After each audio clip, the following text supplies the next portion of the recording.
go to peace. We will invest an enormous amount of money in your economy. That means the pie that you get, if it's peace, is going to be bigger, so we can graph that, right? So what that means is, whoops, I'm not getting it, yes. So that means that fee, that's the pie, is higher, so this line goes from being down there to going be up there. And what happens to where these two intersect? Well, it intersects, oh, I didn't draw it in, it intersects at a lower critical belief threshold. That means if you can get a promise of a bigger pie, the parties don't have to be as confident that the other party is going to want to compromise in order to want to compromise as well. Okay, so it's just a way in which this model captures some things that maybe seem intuitive. What about, I couldn't find a good translation for war commodities, como cocaína, no? Ampola, war commodities, no? The problem with war commodities is that it's hard to guarantee that once we have peace, if your group is dependent on these war commodities, ¿cómo?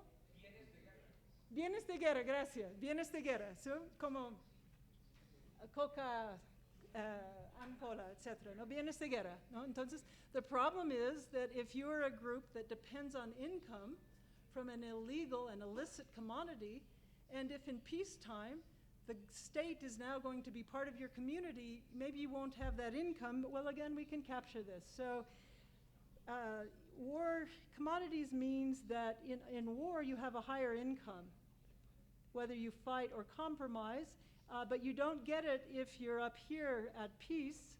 And so what it means is that it pushes this intersection, it pushes the intersection up here where the two red lines cross is now up there, and so peace is going to be more difficult.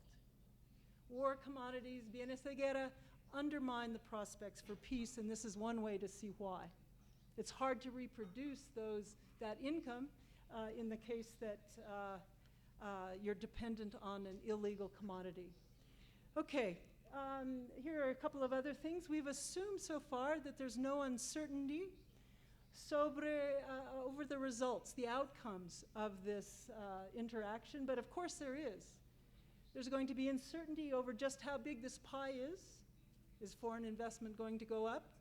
Are people going to bring their money back from Paris and Switzerland and all the rest? Okay. There's also, we may have agreed that alpha is something, but there may be uncertainty about whether the government, for example, is really going to implement that alpha. Or maybe, it'll the process will drag out, and then we'll have to compromise, and we'll end up with a much smaller alpha than was promised. So there's a lot of uncertainty about these things. And of course, we've assumed that this group was very united. But that is unlikely to be the case under the prospects of negotiating a settlement. The group itself may divide, and if the group splits, then one group may implement the peace accord, but the other group may continue to fight. So you have something in, I guess, saqueadores is a good translation of spoilers. ¿Cómo? Saboteadores, ¿no? Quienes quieren sabotear el proceso, ¿no? En inglés, spoilers. Entonces se puede también capturar un poco eso en este modelo, pero estoy faltando tiempo, entonces quizás let's imagine that the division of the pie is going to depend on elections. So maybe how many seats will we get in Congress? Maybe we've agreed that's how we're going to divide the pie.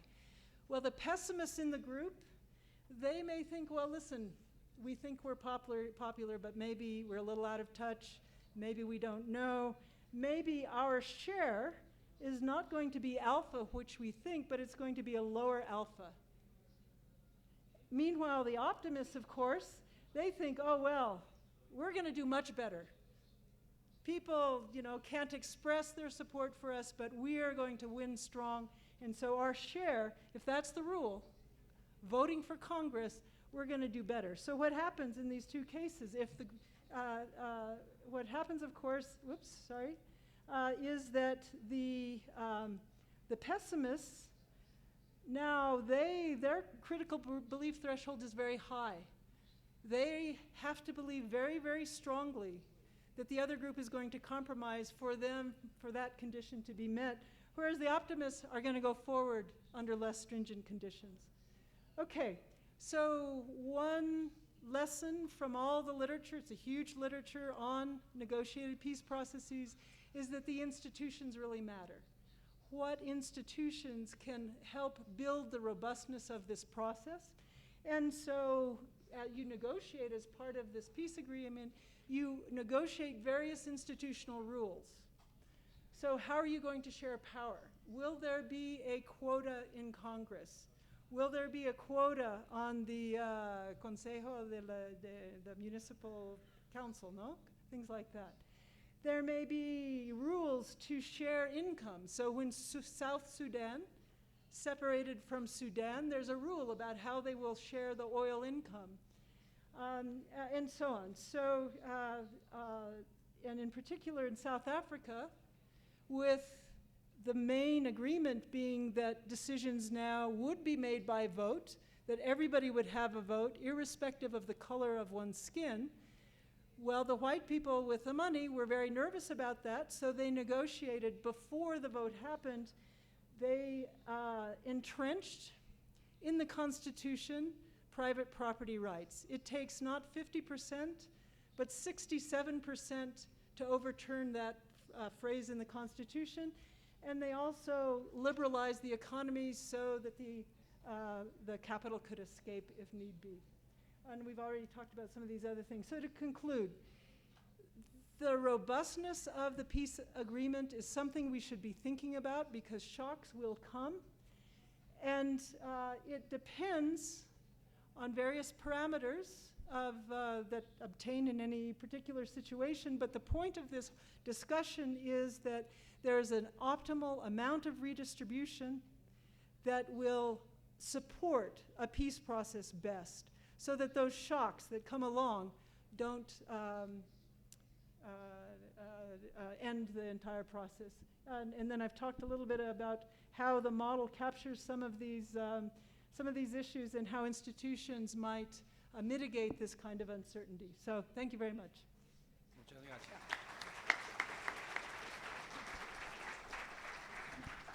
Muchas gracias por esta presentación y por haber compartido con nosotros este modelo de reflexión sobre lo que es la resolución de conflictos y el tema de la paz.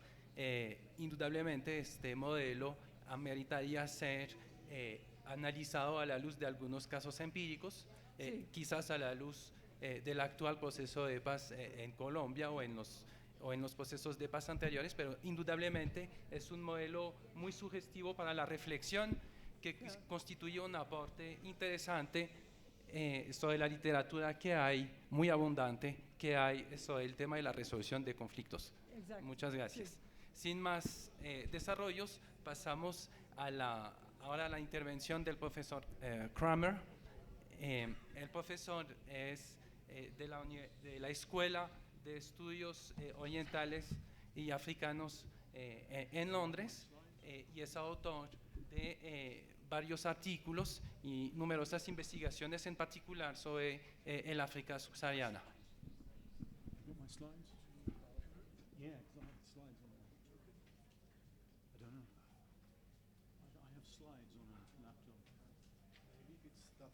This one? Yeah, you can start. ¿Podemos usar este? Que era el que estaba allá. Do you have it on USB? Yeah, it's on the desktop. It's on the. If you shut this down, but it needs to be plugged in. ¿Me ayudaría a ir conectando eso? You need to just shut this.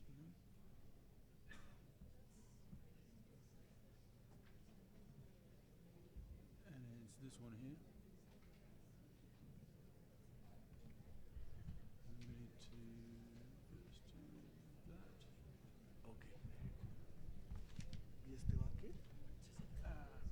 Libby.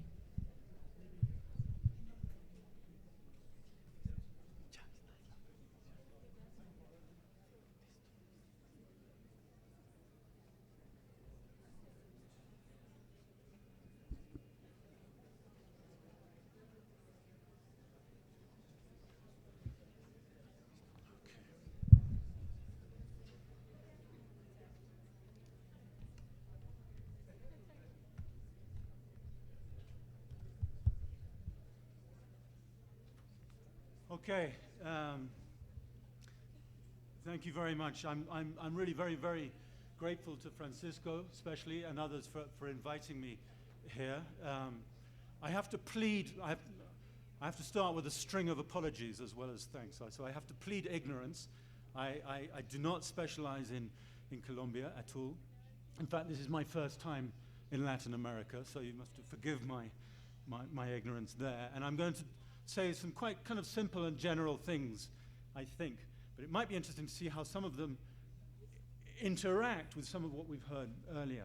The second apology is that I'm still dealing with jet lag, and I think my brain thinks it's my bedtime. So I'm struggling with that. And the third is that I caught a cold on the aeroplane, so I hope my voice survives. And I could go on, but I won't. Okay. So,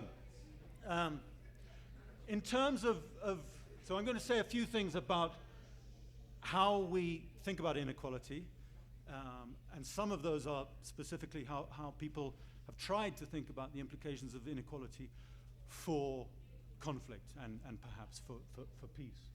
Do I need to do something here? So I'll keep talking.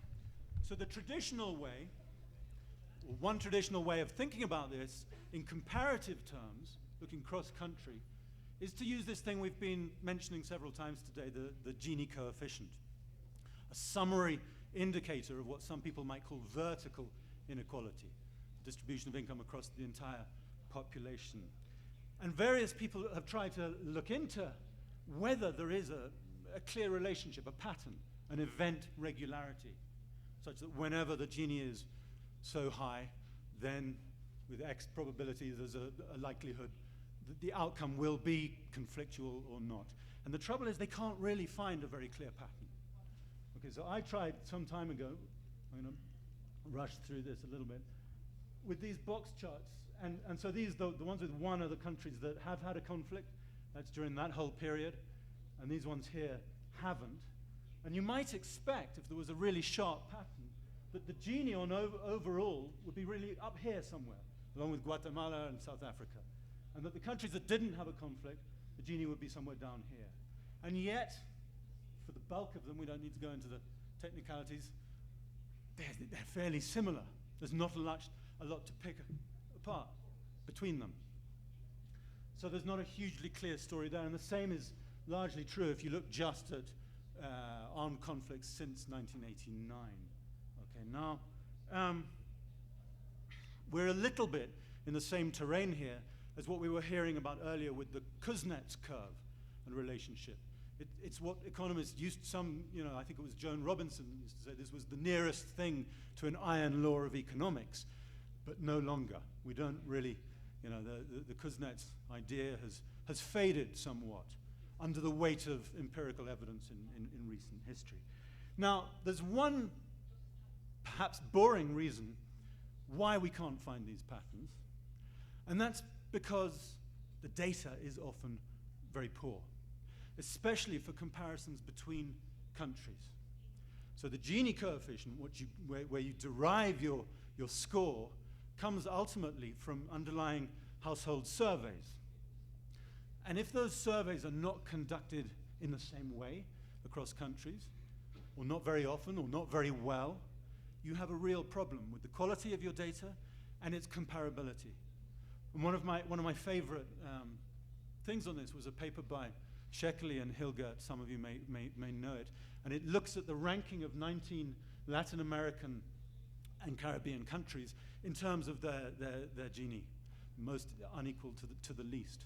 And they went and they looked at each underlying household survey behind those scores.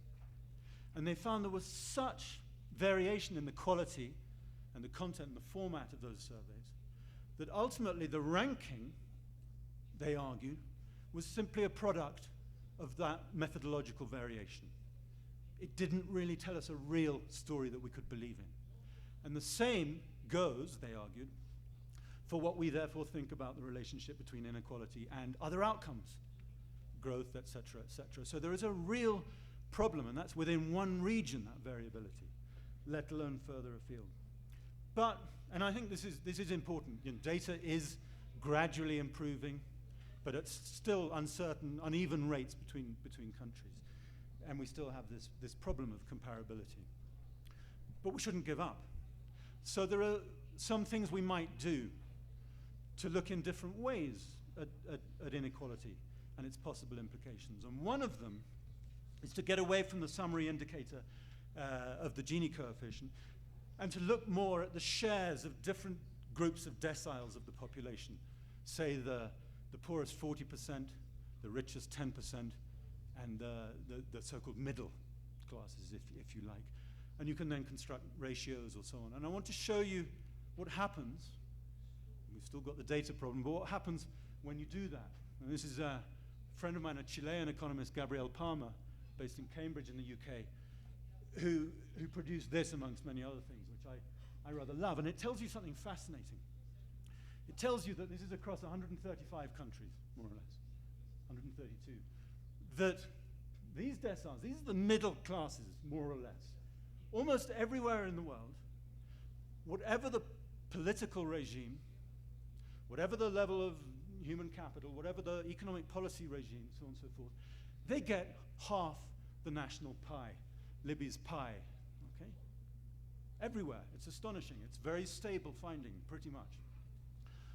So then what we see is that the real drama of inequality is at top and bottom.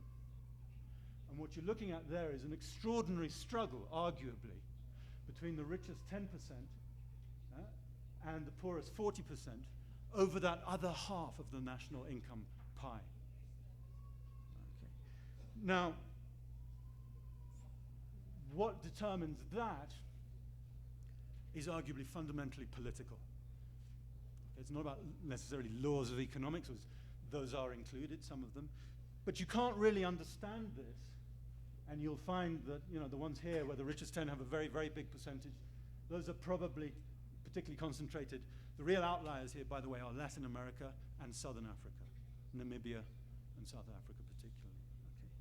So you can't really understand this without understanding the political settlement, elite bargains, and so on and so forth, or the role of ideology, okay, in accounting for this. And there's something else that comes out from Gabrielle's work. By the way, there's another way of looking at it. With the blue, you're looking at the richest 10%. The red is the bottom 40%, and the green the rest. And you probably can't see this. I can't even see this, but Colombia is, I think, this one here. I can just have a little look at that whilst I talk. But one of the other things that comes out of Gabrielle's work is the astonishing, not only him, others, is the astonishing persistence of inequality. And this is something we've heard actually repeatedly through the day. The extraordinary kind of inertia. It's very difficult to shift inequality. And what the evidence sometimes seems to suggest to some economists is that it's rather easier to achieve, historically, a significant deterioration in inequality and distribution than it is to achieve a significant improvement, a reduction in inequality of distribution. Okay? And many of those quite modest improvements historically have then been kind of undone in some countries. That's one way, all right? I'm going to come back to possibly some of the implications of this. Another is you say, look, let's stop looking across the whole vertical arrangement of the population in terms of their share of national income, and we'll look horizontally. And there are sort of two rather different approaches to this, very, very interesting in their differences. One is Frances Stewart, whose idea is about horizontal inequality. And her idea is, look, what is really salient, particularly for the incidence of violent conflict, is what happens to inequality, not across individuals, but between groups. Ethnic groups, religious groups, geographically arranged groups, racial groups, so on and so forth. Not only that, but there are different dimensions of horizontal inequality. So access to political positions, to control of the military, to economic opportunities, and so on. And her proposition is that where you have an alignment across those different dimensions of horizontal inequality, you have a much higher likelihood of armed conflict. In other words, where one group monopolizes all of those dimensions, okay, economic power, political power, military power, so on and so forth. The other way of putting it is, which we'll come to in a minute, is Charles Tilly's idea, which also involves groups, but he called it something different. He talked about categorical inequality. And he looked at pairs, right? Might be men and women, or immigrants and people who've been there forever, or black and white, or so on and so forth, okay, and looking at the relations between them. Just to come back to Francis's approach, Francis Stewart's horizontal inequality, one good example here is the extraordinarily high levels of violence just around and after the elections in Kenya, in East Africa, in 2007, right at the end of 2007, and the violence carried on into the next year. And one of the things that seemed to go on behind that was a shift in the arrangement, the alignment of horizontal inequalities. So that until quite recently, until 2004, 5, whatever, in institutions like the cabinet, there had been a relatively inclusive approach. So the political opportunities were available to people who might not historically have all the access to the best economic opportunities, concentrated, for example, in the Kikuyu group.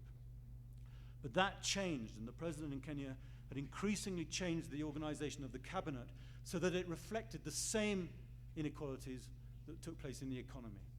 And that seemed to be a signaling device to many people that really they had no hope, in a way, of access to new opportunities. And the violence followed, so on. Now, for Charles Tilly, this was a matter of kind of paired groups. And I think what's interesting about his approach is that he looked at, so if Francis Stewart's horizontal inequality is about saying, well, how inequalities might produce conflicts, in a way, Tilly's approach was saying why there are not more conflicts. Again, he was trying to understand the persistence, the durability of inequality. And he focused on relations between groups and the mechanisms that reproduced these inequalities. And the mechanisms that he touched on were adaptation, were emulation, copying, mimesis, opportunity hoarding within certain sections of society and the economy, and most important of all, exploitation.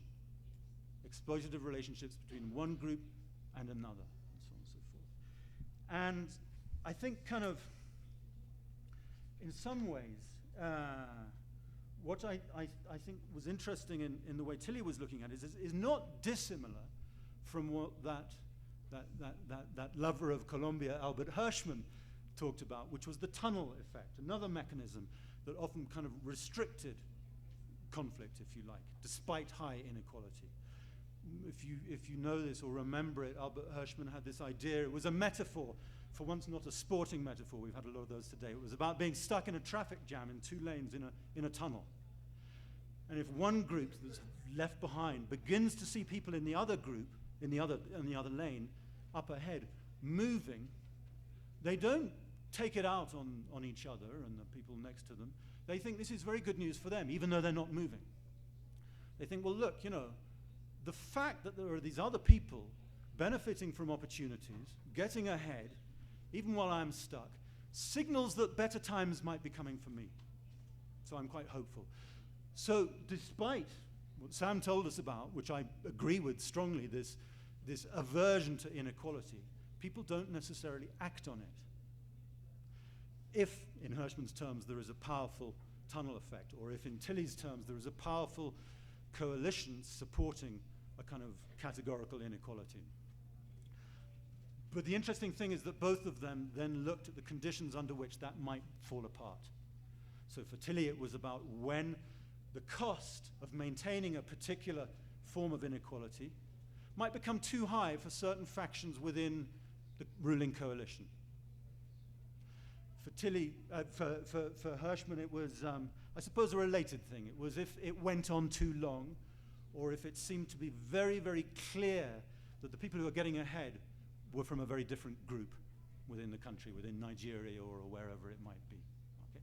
And there were conditions under which, therefore, that social commitment, that commitment to social justice and norms of fairness would then kick in and produce perhaps more conflict than there had been. These are difficult, delicate things. I probably don't have time to, no, I've just been told I don't have time to go into some of the details. Okay, so I'm going to move on a little bit. this persistence of inequality that I've talked about is often this stickiness is often a feature of war to peace transitions. Just to give you a couple of little examples. One is South Africa, okay, where there was an extraordinary hope for change at the end of apartheid, and some very, very major achievements were secured through that transition.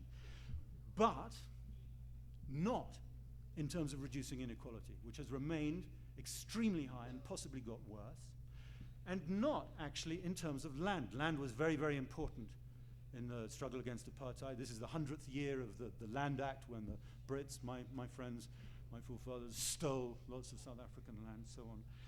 But in fact, land redistribution post-apartheid in South Africa has been incredibly slow and limited and not very progressive in who's benefited from it. There are other examples, and I won't go into too much. Kenya is another one. Kenya's recent instability is partly a function still of colonial land, I don't like the word land grabs, but colonial land policy, and early post-independence land redistribution. Another really good example, my last for now, is the American Civil War, often referred to as a loser's peace.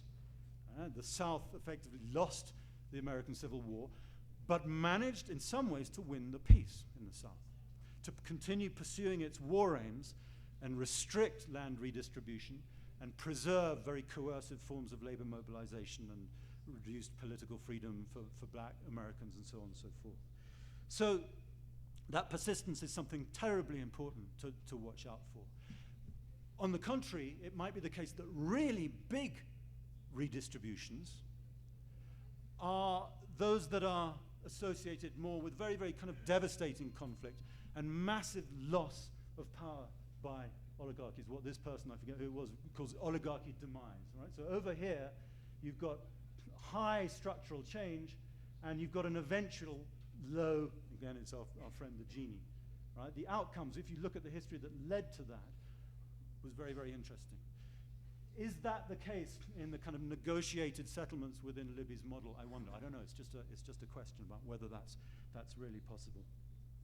So look, let's move on to two last things I want to say, which is, one is that once we go beyond the summary figures, the Gini and so on, we have to engage with understanding human behavior, social behavior, that is not captured by the identikit of Homo economicus. And I'll be brief here because you've already heard it brilliantly from Sam Bowles earlier.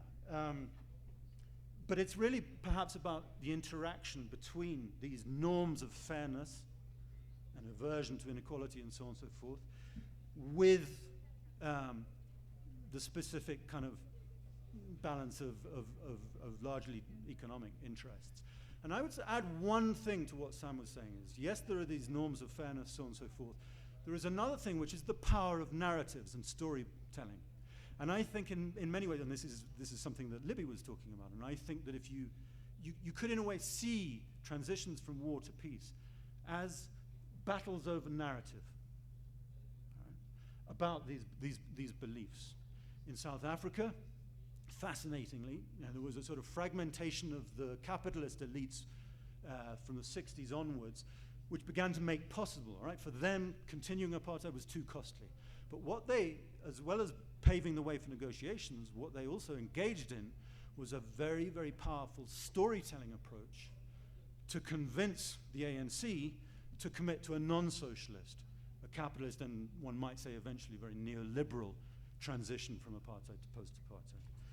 So that, I think, is very, very important. And the whole literature, the research literature on conflict, on terrorism, so on and so forth, I think, and this work that Francisco's done, that Libby's done, that others have done, confirms that we can't just see individuals' behaviors in terms of Homo economicus behavior. In fact, actually, no, it's an aside, and I'll leave it. Where I wanted to end up is a bit clunky, but it's nice because I haven't heard it here, and then I started hearing it today. I think I'm going to try and put it this way, that the persistence, the stickiness of inequality, the commonly disappointing experience with land reform and redistribution in the wake of negotiated settlements. The significance of norms of fairness, so on and so forth, combine for me to, they're just one source of an argument, there are other sources of this argument, to argue that there needs to be more attention than I think I'm hearing here to the significance not only of land but of labor markets, labor institutions, labor relations. Right? There's a policy issue that for me is hugely important, and it often gets lost in these discussions about land distribution. It is about patterns of land use, not so much the size, but if you have a government who is encouraging certain kinds of, let's call them large-scale agricultural enterprise, we need to disaggregate. You need to disaggregate your whole land-grabbing concept, so on and so forth.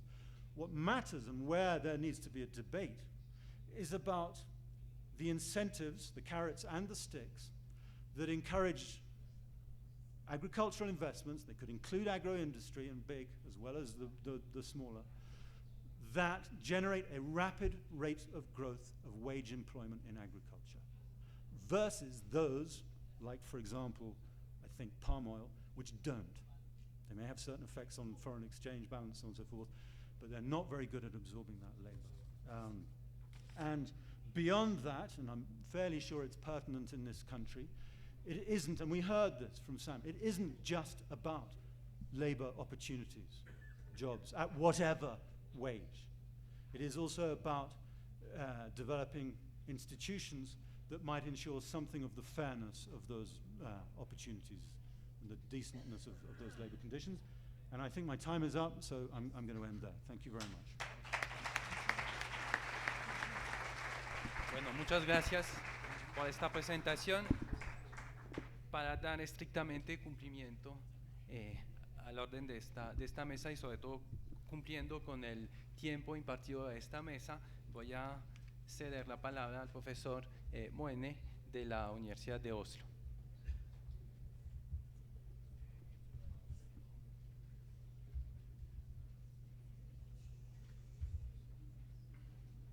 Okay, I'm very happy to be here, and it's a big honor to be here. My first visit in Colombia, so don't expect me to say a very interesting thing about this country. So I'm going to say a little about two other countries in the end.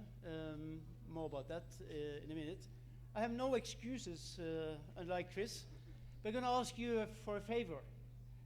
Since you know I've seen that I have a nice jacket, after all, can I take it off? I feel much better doing that.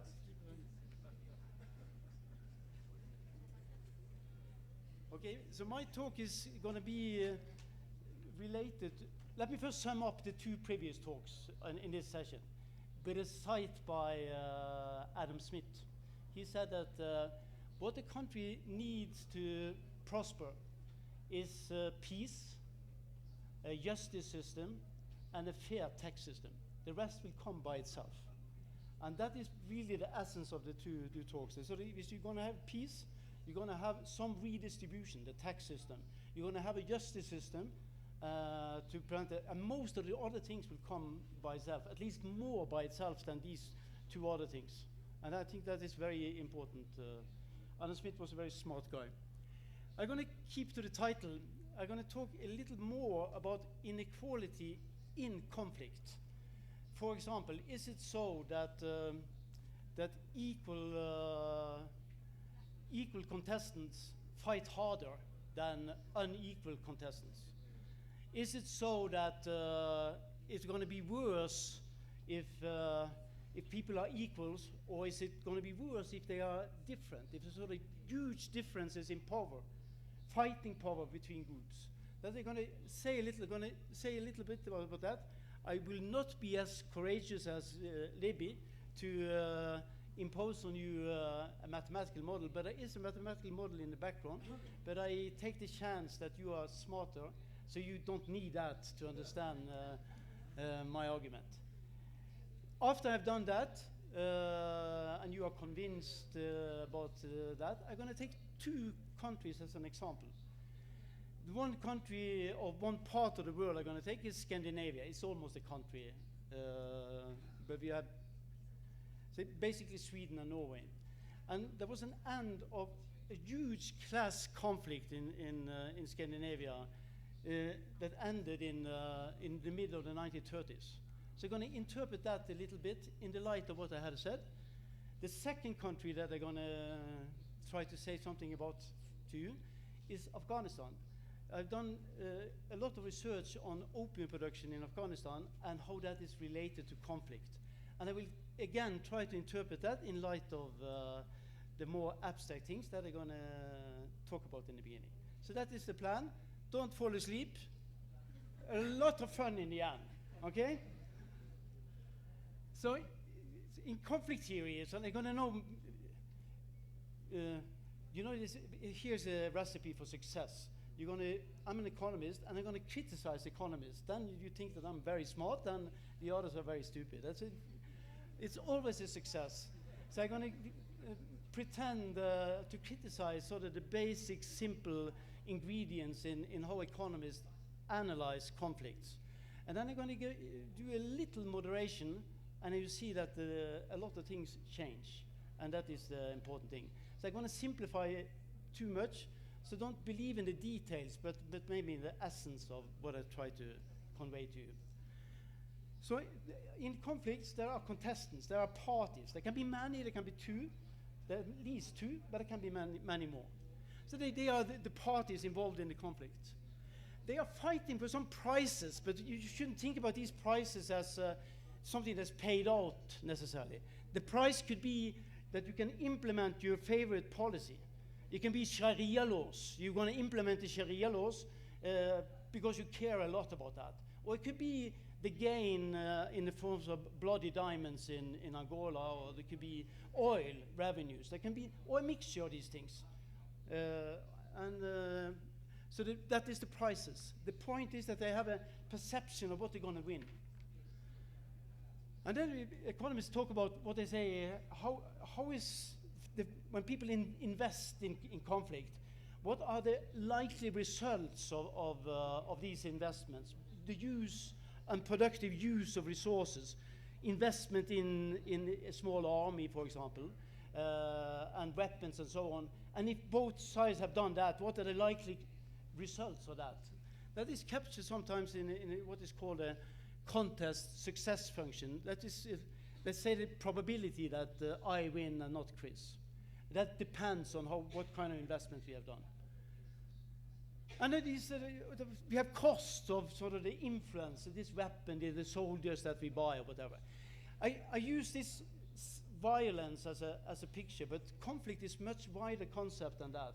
So conflict it can be riots, it can be protest actions, it can be strikes and lockouts. For example, if you get peace with the FARC, there are going to be a lot of conflicts in this country, I'm sure, even though I don't know it so well. There are going to be a lot of conflicts that are similar to those things that are meant to be captured by conflict theory.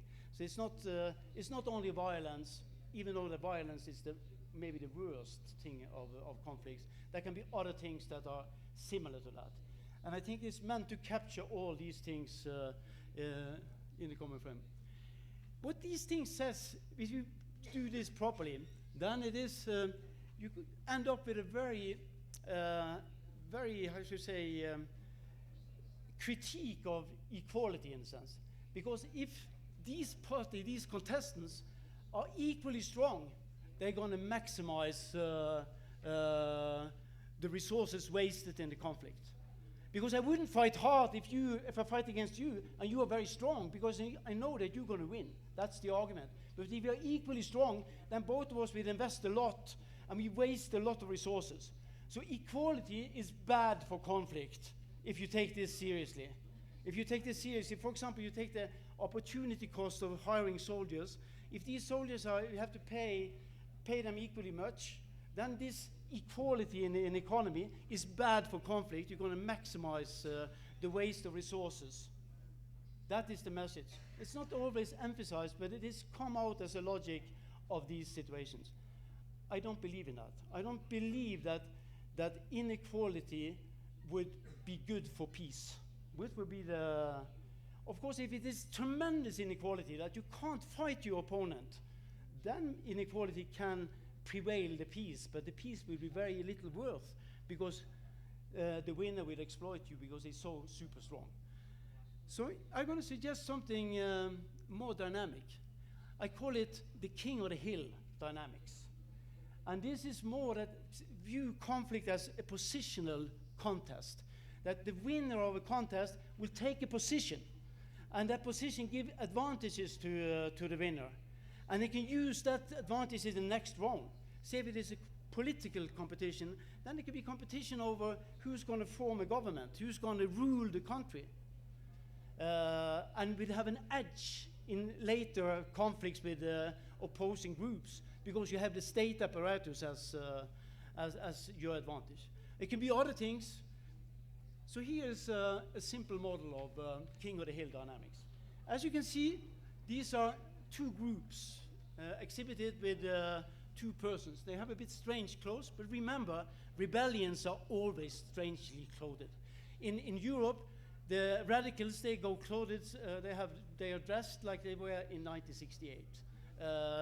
So therefore, they're a little bit of old-fashioned clothing. You can see the one standing on top of the hill to the left there. It's A standing up there. So he has a huge advantage in the fight because he's on top of the hill. This is a children's game, the King of the Hill game. He has won a prize. You can see he has some money. There's oil revenue he has in hand. And he has an advantage against the challenger of the bee.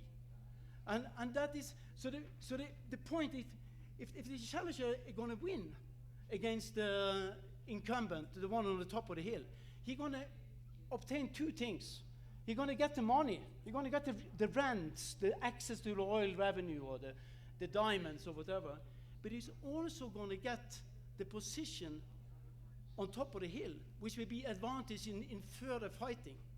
And this is the perspective that I would like you to take home, that conflicts is basically about positions.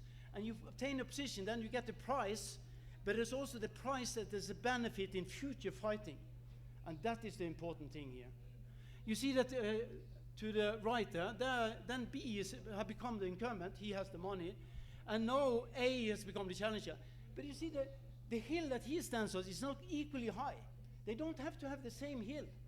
Because they can be different, they come from different groups, they can exploit, for example, in Zimbabwe, the most brutal part of the army, that was the Shona part of the army. If the Ndebele people came to power in Zimbabwe, they couldn't use that army equally much. But Mugabe did. He did it against the Shona population. It was a terrible and brutal murders in Matabeleland early in the 80s. But both of them, they were at that time they were competing, and then they were forced to merge into the same party. More than that, if you like, in a beer in a bar. But the main thing here is the price is more than one thing. The price is the immediate rent and the position that you get, the advantage position, the edge. And that is very important for how fighting goes on. And it can, of course, the fighting it can lead to positional change. There can be one. A can be the incumbent for a long time, or can have the prestigious way of organizing society for a long time because he has an advantage when he's in. And it's also important here that if the advantage to one group of being the winner, if that goes up, then it's worse for the ones who loses. So that means that the gain of winning is the value of not losing. So that means that the stakes go up for both sides if the hill grows for the incumbent. So that means there are more fighting. Take Africa again. Why was the fighting so hard over apartheid? First of all, it was a very unequal fighting. It was because if the black community, if ANC won, or Mugabe's army won in Rhodesia, it would be forever.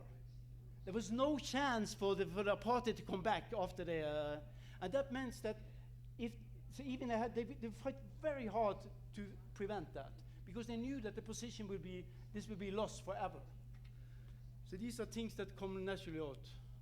It's also another thing that comes out from it, for the logic of conflict, that power is important to get, when it's easy to keep. That means if it's easy to keep the power, then you will fight harder. All these things go in one direction. Inequality between contestants is bad for resources wasted in fighting. Not for, I said, if it's a tremendous advantage to be, if the left hill is so high that you can never defeat the guy, of course then nobody would, then there will be a monopoly of power of that guy. But unless you are in that extreme situation, disparities here between the challenger and the incumbent will lead to more fighting. That means also that the fighting against the odds can be very a natural outcome. And you see that again and again and again. There's small groups that fights against the odds. And the normal approach to conflict theory by economists wouldn't sort of have a good grasp why that is the case. Why do these fighting go on again and again and again? It is because the price is so high if you really can win that. Let me just, so disparities maximize conflict. I always said this, unequal power can maximize social waste, unlike in the other units. Power can be self-defeating, that's self-damaging.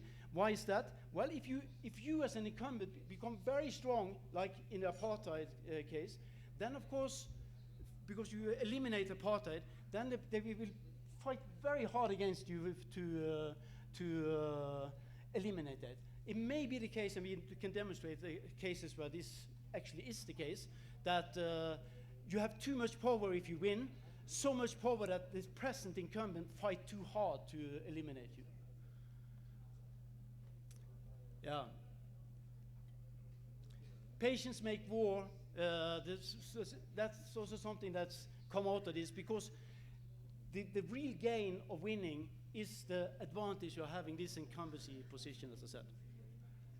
Let me just sum up with this. This is a diagram, just to say that there are certain things that follow from this.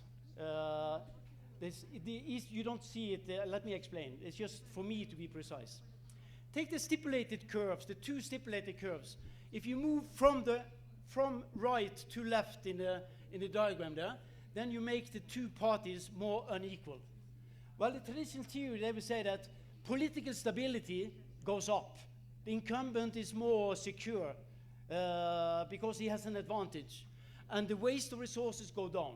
So inequality is good for less waste and more stability. That is the message from the old theory. From what we have been working on in many different connections, those who are interested can get papers, it's just the opposite. So if you make the incumbent stronger, moving from the right to the right, political stability goes up because it's more difficult to defeat him. But social waste of resources go also up. So inequality in that sense is bad for social waste of resources.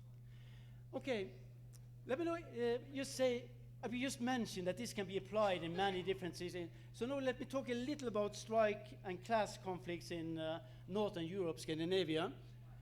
And afterwards I moved to Afghanistan. These examples are picked not because they are the best examples of this, but I think it's good to tell you about two countries that I know something about, and that I think nobody should imitate other countries. I think that's a bad idea, but we should learn of each other. So we have a good story to tell about class conflict in Scandinavia. It ended very successfully for peace, equality, and efficiency. Did I hear it? How much time? Okay. Then we will speed up. So let me just show you some numbers first. It is in Sweden, conflicts in Sweden, up to the 30s, tremendous loss of working days. After 1930, Sweden was not occupied. Much less waste. There's one political campaign in 1980 that was against the wage earner funds, which is a bad idea. That's the conflict after the war. Norway, even clearer picture. There's a tremendous break. There was a class conflict before, and then it ended in less conflict. The two countries had the world record in conflict before 1940, after 1945, the two countries had the world record in the absence of conflict, strike and lockouts. And the numbers are like 10 to 1 in lost working days for the same number of years.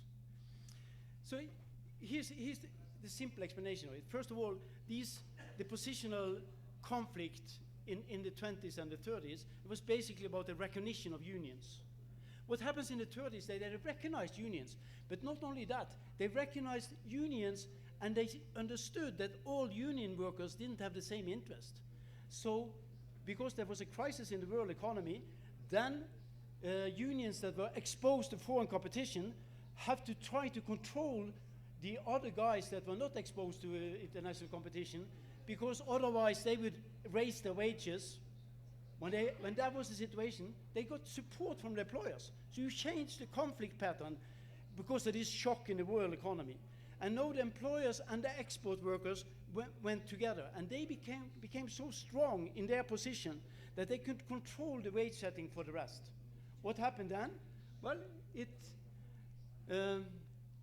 led to the smallest wage differences in the world, because they took wages out of market competition, out of conflicts, and into a collective decision-making for the parties. And you also expanded the most generous welfare state in the world based on that consensus that the absence of conflict generated. These things doesn't come automatically, but they come much more easily when you can eliminate some of the conflicts. And to understand these changes here, the old-fashioned conflict theory doesn't help much at all.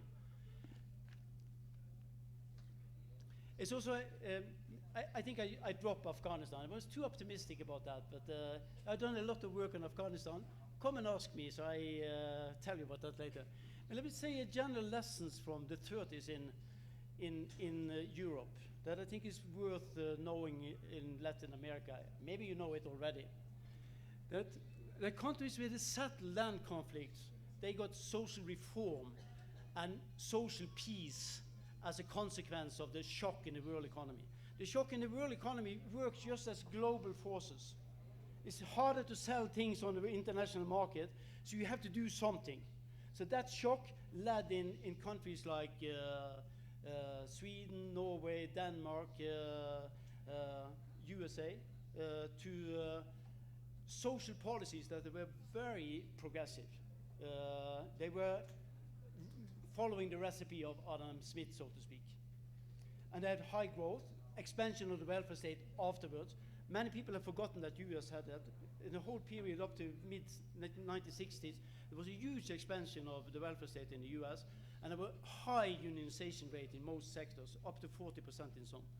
So countries with settled land conflicts, they got social reform, equality, peace, social pacts. Countries with unsettled land issues, they got fascism. This is a too brute classification, but that is the essence. Countries like Spain, Italy, Portugal, Germany, they have very unsettled land issues. And the reason why they went into that was it was so difficult. The conflict in the country was still there, so they couldn't mobilize, in particular the rural population, in favor of social reforms. And that was the basic reason. I see that the chairperson is a bit impatient, and we know impatience make war. So when impatience make war, so I stop there. Thank you. Bueno, muchas gracias. Con esta intervención cerramos y concluimos nuestra mesa de discusión. A lo largo de esta tarde hemos escuchado distintas conferencias sobre varios casos de estudio que nos han permitido reflexionar sobre el conflicto, la paz y la desigualdad, siguiendo un enfoque un poco internacional y comparativo. Si ustedes miran el programa, mañana por la mañana, desde las 8, tendremos otra reflexión, una reflexión mucho más aferrada al caso colombiano. Entonces, los invitamos para que nuevamente nos acompañen en esta jornada de mañana, que, repito, va a ser dedicada de manera mucho más específica a la situación en Colombia. Me piden también el favor de recordar que tienen que traer su, no sé cómo llamarlo, su pase para acceder mañana al auditorio, de tal manera que los esperamos. Muchas gracias por su asistencia y obviamente muchas gracias a todos nuestros conferencistas. Para concluir la jornada del día de hoy, invitamos al señor ministro de Hacienda, el doctor Mauricio Cárdenas Santamaría, quien dará una conferencia magistral sobre las políticas de las políticas públicas, la restitución, un estudio de caso.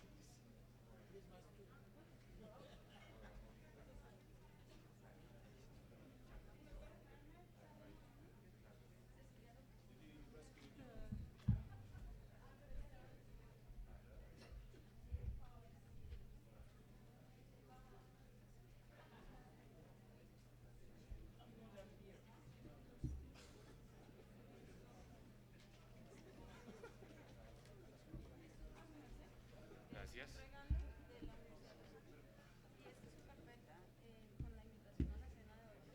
Ah, muchas gracias. Vamos a hacer todo lo posible porque yo tengo que volver a la oficina. ¿No? Bueno, hago todo lo posible. Espérate que tengo unos papeles que necesito. ¿Dónde quieres que hable? Aquí.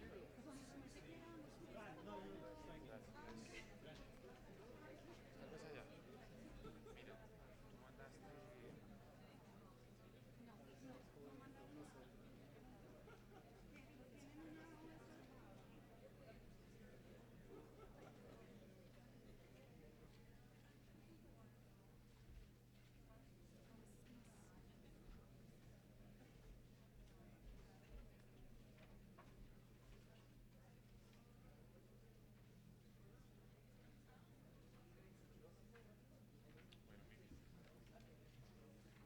Perfecto, yo creo que entonces.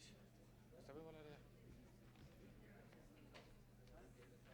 Apaguémoslo, digámosle a él que lo apaguemos. Mira, María José.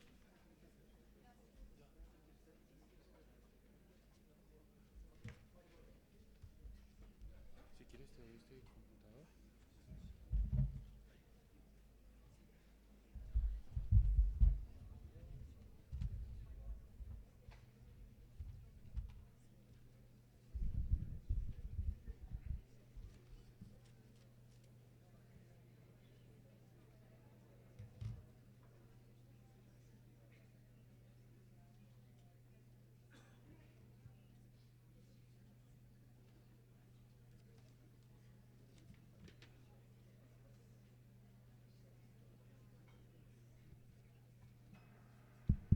Bueno, muy buenas tardes.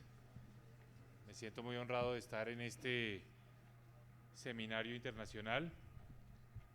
Para mí es un gran placer.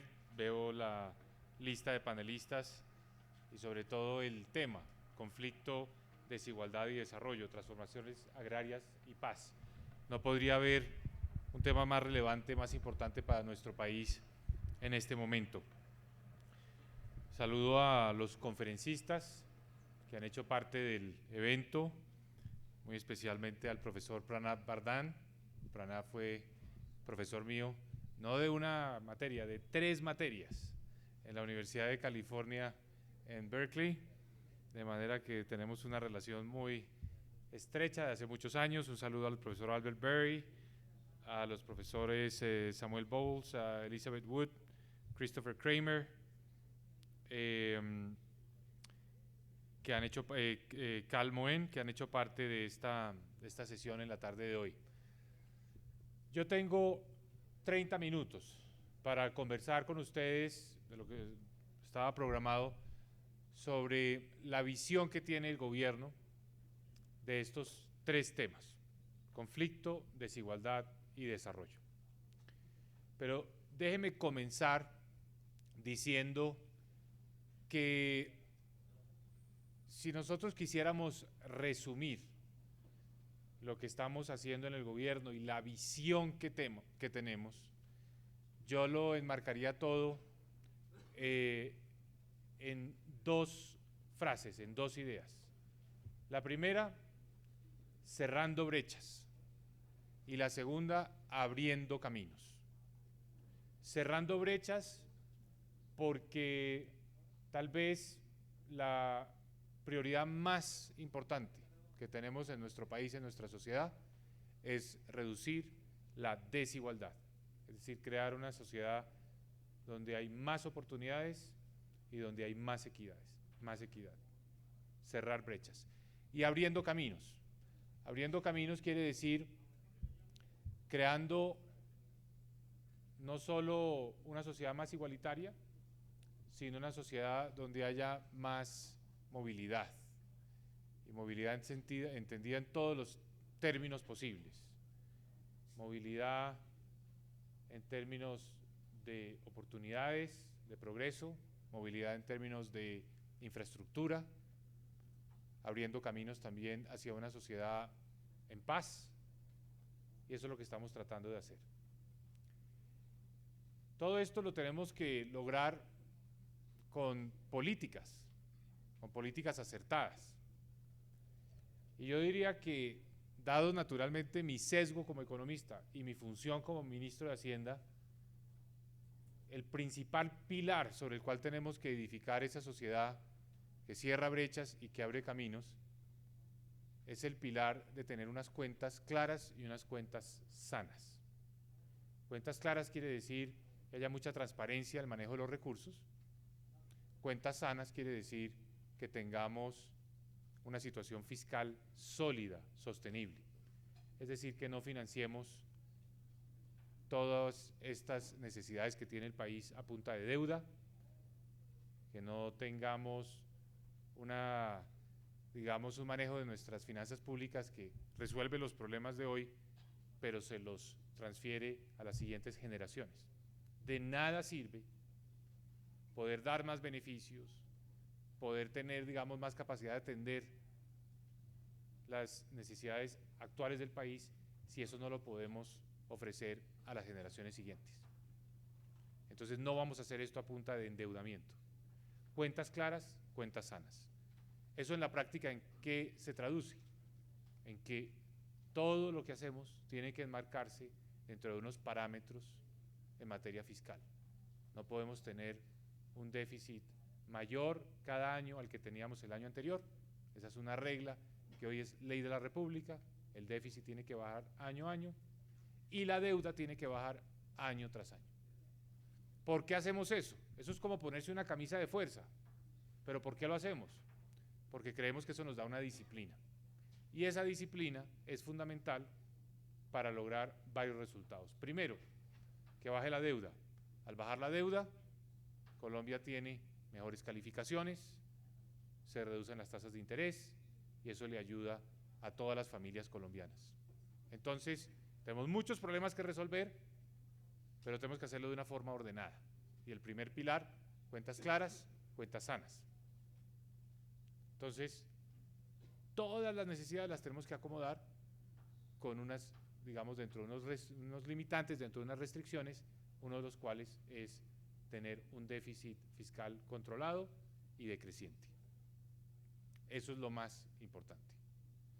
Segundo, la tarea de un ministro de Hacienda es recibir solicitudes en materia de necesidades de gasto público, recibir solicitudes de sus colegas en el gobierno, recibir solicitudes del Congreso de la República y recibir solicitudes en general de la sociedad, por ejemplo, los gobernadores, los alcaldes. Y uno debe tener una carta de navegación, algo que le permita priorizar, que le permita decir qué pasa, qué cabe dentro de estas metas fiscales y qué no cabe. Y de lo que pasa, pues tener unos criterios claros para identificar cuáles son esos programas que se van a financiar. Y ahí es donde entra el criterio central nuestro, y es que lo primero es generar más oportunidades y más igualdad. Es decir, primero los sectores que tienen más vulnerabilidades. Y si ustedes ven la asignación de recursos del presupuesto, los rubros que más han crecido son precisamente los que más directamente llegan a la población vulnerable. los recursos, por ejemplo, para atender la ley de víctimas, los recursos para expandir el programa de Familias en Acción, de subsidios a las familias condicionados a la asistencia escolar y a la atención en salud. Un programa muy importante que tenemos para atención a la población de la tercera edad que está en condiciones de indigencia. Ese programa se llama Colombia Mayor. En Colombia hay 2,5 millones de personas de más de 65 años que están en indigencia, niveles 1 y 2 del CISBEN, 2,5 millones. Personas que no ahorraron, no tienen ninguna capacidad para sostenerse en la tercera edad y por ende requieren del apoyo del gobierno. Hoy, de esos 2,5 millones de compatriotas, 1.100.000 reciben un subsidio mensual. El año entrante vamos a subir a 1.300.000. Entonces, priorizar es lo fundamental. Y el criterio es un criterio redistributivo, es decir, un criterio progresista. Entonces, fíjense la combinación en el modelo. Un modelo, digamos, muy conservador en el manejo de las finanzas públicas, de reducción del déficit, reducción de la deuda, para bajar las tasas de interés, para tener unas mejores calificaciones, eso beneficia a todos, pero un criterio progresista, profundamente liberal, de redistribución en la asignación de recursos, dándole más presupuesto a los programas que tienen más impacto sobre la equidad, que nos permitan reducir más rápidamente la desigualdad y que nos permitan reducir el número de colombianos en condición de pobreza y particularmente de pobreza extrema. Y tenemos un tercer pilar, que es el de apoyar lo local, darle a nuestra industria, a nuestros agricultores, la capacidad de competir, la capacidad de ser productivos, pero con unas metas globales, no a punta de proteccionismo, no cerrando nuestra economía, sino más bien apoyando la base empresarial, la familia campesina, pero con un criterio y una visión global. ¿Por qué? Porque creemos que esa visión global es lo que nos ha permitido, por ejemplo, recibir inversión del exterior, que ha sido fundamental para aumentar la producción, por ejemplo, la producción en el sector minero energético. Recibir inversión que nos ha dado nuevas tecnologías o tener acceso a mercados que nos hayan permitido duplicar nuestras exportaciones. Entonces, en síntesis, un modelo donde lo que se busca es cerrar brechas y construir nuevas vías, abrir nuevos caminos. 3 pilares: cuentas claras y sanas, prioridad en lo social y en la redistribución, en la reducción de la pobreza, y al mismo tiempo apoyar a nuestra base productiva local, pero con una visión global, no una visión de economía cerrada. Ese es nuestro modelo, bajo ese modelo trabajamos. Ahí es donde tenemos que encajar la discusión sobre la atención a las víctimas del conflicto. Entonces, ¿qué es lo que ha hecho este gobierno? Con la aprobación de la ley de víctimas, pues se ha creado la enorme necesidad de apropiar recursos y darle prioridad a las necesidades de la población afectada por el conflicto. Hoy, en las comisiones económicas del Congreso, discutimos el presupuesto del año entrante. Y ese presupuesto, para que ustedes tengan un orden de magnitud, tiene partidas por 7 billones de pesos para darle cumplimiento a la ley de víctimas. Eso, para nuestros amigos del exterior, es un poco más de 1% del Producto Interno Bruto. 1% del Producto Interno Bruto a la atención de víctimas. En una gran cantidad de componentes: restitución, atención a la población desplazada. Tenemos también en la ley de víctimas el presupuesto que se le asigna a las indemnizaciones a las víctimas, y lo que queremos, digamos, la visión que tenemos de la utilización de estos recursos es que crecientemente los podamos destinar ya no tanto a la atención, sino a la reparación. Por ahora estamos muy concentrados en la atención, pero es fundamental que podamos hacer la transición para que por la vía de la reparación, pues estas personas dejen de estar en la condición de víctimas y puedan entrar en una condición de normalidad. Entonces, el gran reto que tenemos en el presupuesto del año entrante es poder hacer esas reparaciones. Reparaciones. Es muy distinto reparar a atender.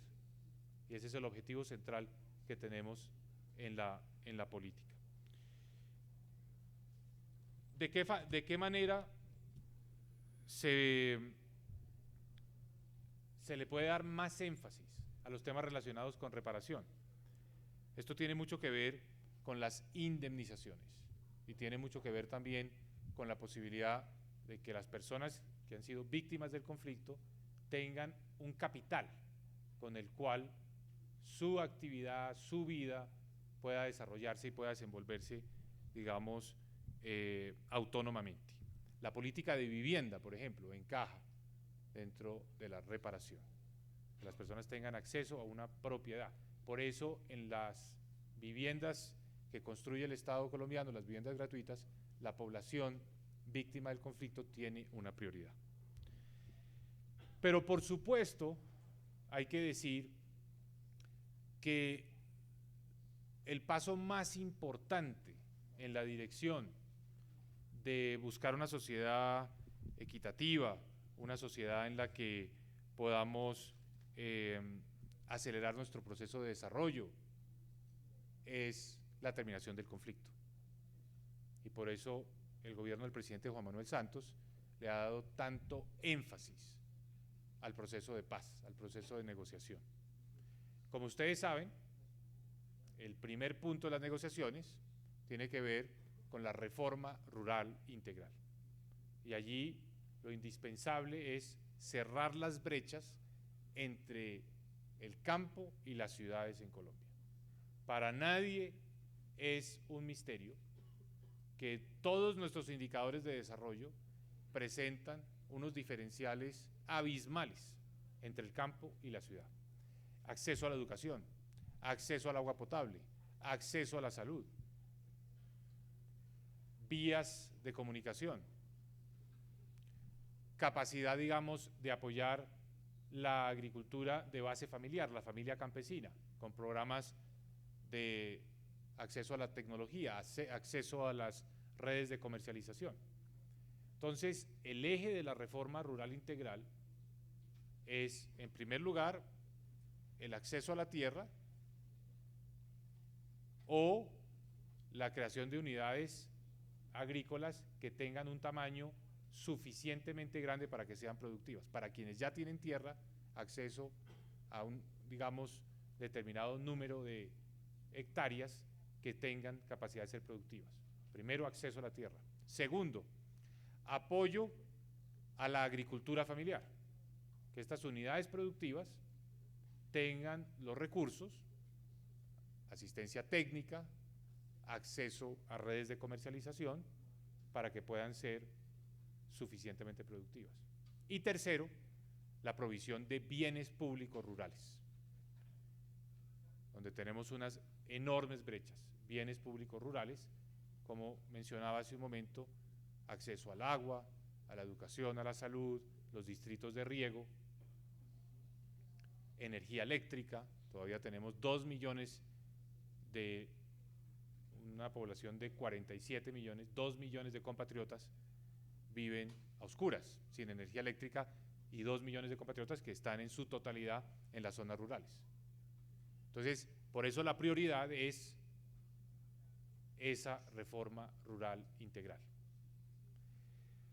Para avanzar en esa dirección, el presupuesto que acabamos de aprobar en su monto global en el Congreso de la República tiene 3 billones de pesos adicionales a lo que inicialmente estaba previsto, esto es medio punto del Producto Interno Bruto, que se van a financiar con la prórroga del impuesto del 4 por mil por un año más, 3 billones de pesos que van a ir orientados precisamente al apoyo a la agricultura familiar, a la familia campesina y a la provisión de bienes públicos rurales.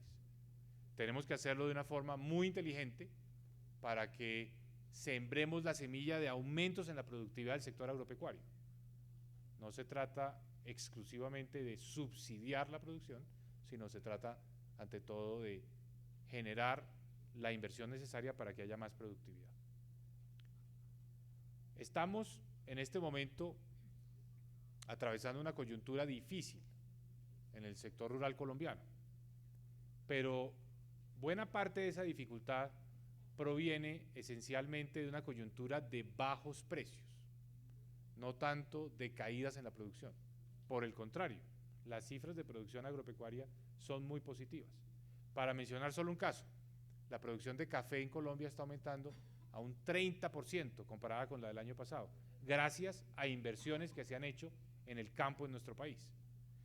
Ese modelo que se ha aplicado en el sector cafetero, donde hay subsidios del gobierno para la renovación y adopción de variedades más resistentes, asistencia técnica con recursos también del presupuesto nacional, es un modelo que tenemos que multiplicar a otras, digamos, actividades dentro del campo colombiano, porque eso se traduce en más producción y mayor producción, digamos, nos da también no solo más ingreso familiar, sino más oportunidades.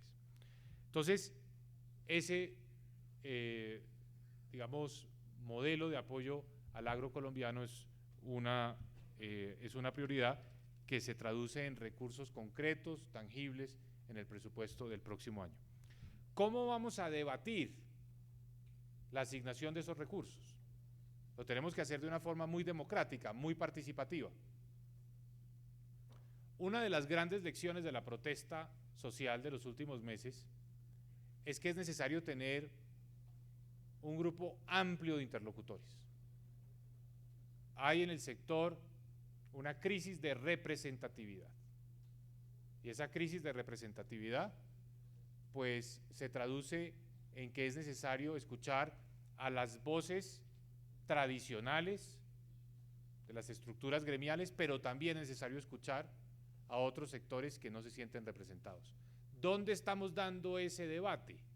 En el Pacto Nacional Agropecuario. Es un escenario abierto donde se reciben ideas, propuestas y de donde seguro saldrán las iniciativas concretas para asignar estos recursos con los cuales se inicia, digamos, todo el proceso de reforma rural integral, de apoyo al campo en Colombia. Eso es fundamental. También estamos haciendo algo muy importante, precisamente como resultado de esa crisis de representatividad en nuestra institucionalidad. Hay una gran cantidad de recursos parafiscales en el sector agropecuario colombiano. Recursos cuya asignación se hace directamente en las juntas o consejos directivos de las entidades gremiales o de las asociaciones que representan a esos agricultores. Es necesario darle más transparencia y más participación a otros sectores en la discusión, en la asignación de esos recursos. Vamos a comenzar con un primer paso, y es que los presupuestos de todas esas entidades que se alimentan de recursos parafiscales deben ser sometidos a discusión en el Consejo Nacional de Política Fiscal, para que allí haya un entendimiento sobre qué se hace con esos recursos y a qué se destinan. Son recursos muy importantes, muy grandes. Y el Ministerio de Hacienda, a su vez, darle un reporte al Congreso de la República sobre la utilización de esos recursos parafiscales. Esto es fundamental como paso en la construcción de una institucionalidad más sólida, más representativa y obviamente con mayor legitimidad. Es algo muy importante que nos queda como lección de estos, digamos, momentos por los que hemos vivido en el desarrollo rural colombiano. Esto sumado a la necesidad que tiene el país de ir incrementando los recursos que le destina a la inversión. Nosotros, una de las razones por las cuales estamos tan comprometidos con la política de cuentas claras y cuentas sanas, es que en la medida en que logremos bajar las tasas de interés, como ha ocurrido, y que tengamos que pagar menos por nuestra deuda y que nos endeudemos menos, liberamos recursos del presupuesto para aumentar la inversión. Entonces, uno de los grandes logros de este gobierno es aumentar la participación en el presupuesto de la inversión y reducir la participación de los gastos de funcionamiento. Entonces, en la medida que sigamos por esta senda, con mucha responsabilidad en materia fiscal, pues estamos liberando año tras año recursos que antes los teníamos que destinar a pagar la deuda, a pagar intereses, ahora los destinamos a hacer más inversión pública y con eso fortalecer los programas de inversión, especialmente con este criterio social redistributivo. Quizás de todas esas reformas que nos han aportado más recursos para la inversión, la que más hay que destacar es la reforma a las regalías, el nuevo sistema general de regalías. En el pasado, las regalías se destinaban en un 80% a los departamentos y municipios productores, tanto de hidrocarburos como de minerales. Después de que termine la transición del sistema actual de regalías, en el año 2017 vamos a estar con unas participaciones exactamente opuestas. El 20% va a ir a los departamentos y municipios productores de hidrocarburos y minerales y el 80% se distribuye en todo el país con dos criterios: el criterio de población y el criterio de necesidades básicas insatisfechas. Entonces, estamos hablando en un año como este de 10 billones de pesos, 1,5% del Producto Interno Bruto, que le llega directamente a las regiones. Hay una iniciativa en el Congreso de la República en este momento para darle todavía más sustento a la necesidad de la reforma rural, donde se dice en un proyecto de ley que estos recursos de las regalías tendrán que destinarse de manera preferencial a las zonas rurales colombianas. No para un tipo de proyectos, para un abanico grande de proyectos, por ejemplo, los proyectos relacionados con la construcción de bienes públicos rurales, vías, distritos de riego, acceso al agua potable, vivienda, etcétera, como también programas de apoyo directo al agro colombiano, a la agricultura colombiana. Entonces, como ustedes ven, tenemos la capacidad de redireccionar esos recursos de las regalías para darle respuesta a esta prioridad. Y esto involucra de manera muy directa a los alcaldes y a los gobernadores, porque recordemos que la utilización de los recursos de las regalías pasa como principio rector por un sistema de buen gobierno, donde ya no es el alcalde o el gobernador que decide autónomamente qué hacer con los recursos, sino que tiene que someterlos a un triángulo donde están los gobiernos departamentales, los gobiernos municipales y el gobierno nacional tomando decisiones. Con la mayoría simple, pero obviamente buscando siempre el consenso, se escogen los proyectos. Hay debate, se delibera, hay transparencia, se sabe qué se hace con esos recursos. Entonces estamos construyendo una sociedad no solo donde estamos aumentando el volumen de recursos de las regalías, dada el aumento en la producción de petróleo, el aumento en la producción de minerales, sino que estamos utilizando esos recursos de una manera más transparente. Y ahora con esta iniciativa, de una manera donde se le da más prioridad al desarrollo rural. Entonces, todo en el país conduce en la dirección de buscar cerrar las brechas entre el campo y la ciudad, en aportar más recursos para ese propósito, tanto desde lo nacional como desde lo territorial.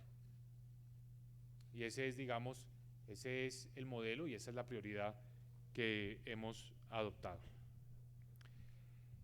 Esto el país lo tiene que hacer, independientemente del resultado de las negociaciones de paz. Es una necesidad imperiosa que tiene Colombia. para reducir las brechas de desigualdad. Nada contribuye más a reducir el Gini, tanto de ingresos, indicador de desigualdad, como todas las medidas que tenemos de desigualdad de activos, como el cierre de las brechas entre el campo y la ciudad.